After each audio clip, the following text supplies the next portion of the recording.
Today we're reading just out of the book of John, John chapter 7, beginning with verse 10, down through chapter 8, verse 59. Jesus follows his disciples to the Feast of Tabernacles in Jerusalem. They go first, then he follows later.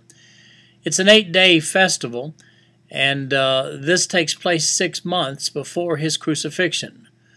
4 days into the festival, Jesus teaches at the temple. He makes some bold statements about his identity there. And the Pharisees are kind of confused about all of this. But on day 8, Jesus goes back into the temple and he's teaching, and he goes very, very bold with his identity, telling the folks who he is, and he proclaims eternal life through himself. The Pharisees say, well, hey, look, if he's who he says he is, when the common people begin to ask, he says, have any of the people of the Pharisees, have any of them believed? In other words, if they haven't believed, then he must not be truly who he says he is. And in chapter 8, we'll get back to the Pharisees in a few moments, but in chapter 8 we find the woman taken in adultery. Of course, she's brought before Jesus, and they are talking about stoning her. Now, by the way, they had no authority to actually stone her for her adultery, because Roman authority didn't permit them to stone for offenses like that.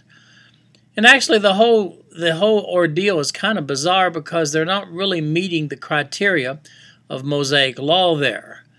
And Jesus shames them into leaving. Read about that and see why that took place. Then Jesus has another bout with the Jewish leaders.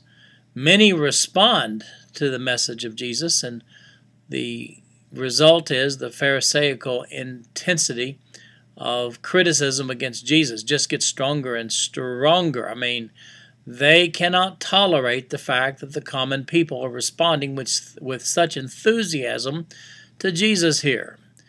But in chapter 8, verse 58, Jesus said to them, "Most assuredly I say to you, before Abraham was, I am." See what leads up to those comments, because the discussion had been about Abraham.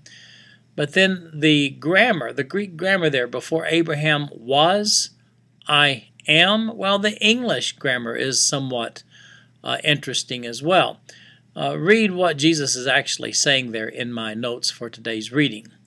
Well, at the conclusion of that, verse 59 of chapter 8 says, "Then they took up stones to throw at him." That's what's in today's reading. Really good reading. I think you'll enjoy it, and we'll see you tomorrow.